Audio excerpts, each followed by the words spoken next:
What's up, peeps? WWE Smackdown, November 21st, 2025. Let's get into it. The show started off with the Vision War Games team minus Brock Lesnar and Drew McIntyre. But just because we don't see Drew McIntyre now doesn't mean that that's the last we're seeing of Drew McIntyre. You'll see what I mean in a bit. They were standing in there and they were talking in the ring for about 4 to 5, 6 minutes, something like that. They didn't give them much time at all.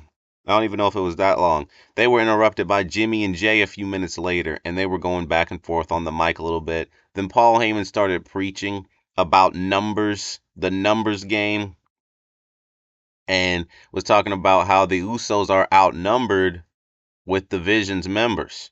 The Usos said, "No sweat. We brought someone along." Cody Rhodes' music hit, and he was supposed to come out there, but Cody Rhodes was a no-show. Right? I mean, you could tell by Jimmy and Jay's faces, like, where's Cody? A few minutes later, the cameras cut to the outside of the building, and Drew McIntyre is leaving Cody Rhodes' tour bus. Yes, he has beat up Cody Rhodes. The Usos go back there running. The Vision standing in the ring, just laughing it up, having a good time. They're pulling Cody Rhodes out of the tour bus. He looks hurt pretty bad. Now everyone's wondering, what does this mean for War Games, right? What does this mean for War Games? Nick Aldis was upset. He started fussing at Paul Heyman. And, because Drew McIntyre is, even though he's on the War Games team, he is still suspended, but outside of War Games. He will be at War Games, but he is still suspended outside of that.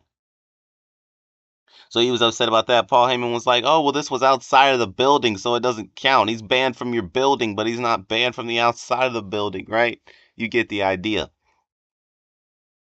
A little while later, Bronson Reed actually had a match against Carmelo Hayes in the Last Time Is Now tournament.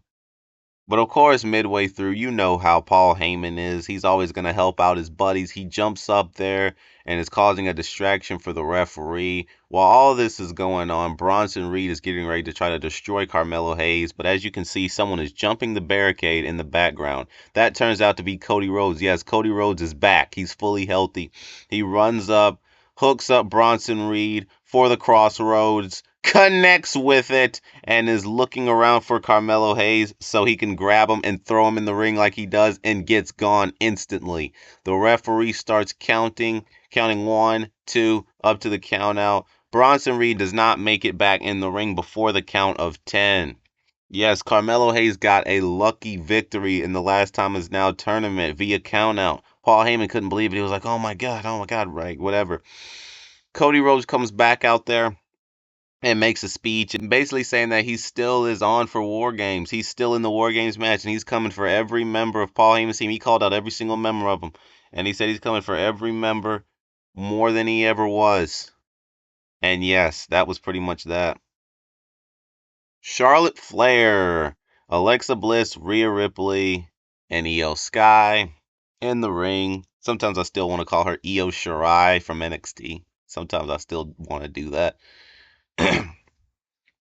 But of course, we were wondering who's gonna be the fifth member of Alexa Bliss's team. I mean, I think a lot of us was able to guess AJ Lee because of last week or because of Monday, and it turns out that was true. They announced AJ Lee as the fifth War Games member, which really shakes it up. It actually makes the War Games match worth watching, man. AJ Lee is in the AJ Lee on anything, I'm gonna watch it. You know what I mean? She's just one of those talents. Some talents just make you watch. I mean, she's just that good. She comes out there, and she didn't do it on purpose, but she caused a distraction, kind of like on Monday, causing a distraction, allowing the other person to get the upper hand, but except this time she didn't do it on purpose. She caused a distraction, and then Asuka and her War Games team showed up and started beating up Alexa Bliss's War Games team. Meanwhile, while that's going on inside the ring, outside the ring, Becky Lynch shows up and wipes out AJ Lee pretty much in a second. It didn't take her long at all. They're still brawling in the ring, and Becky Lynch at the end reveals herself to be the fifth member of Asuka's War Games team. Yes, she in fact does. Shaking hands with Asuka. Don't quote me on this, but I want to say Becky Lynch and and Asuka maybe had a feud way back when and did not get along at all, but don't quote me on that. But it just something seems familiar about a Becky Lynch against Asuka feud. But I guess things have changed since then.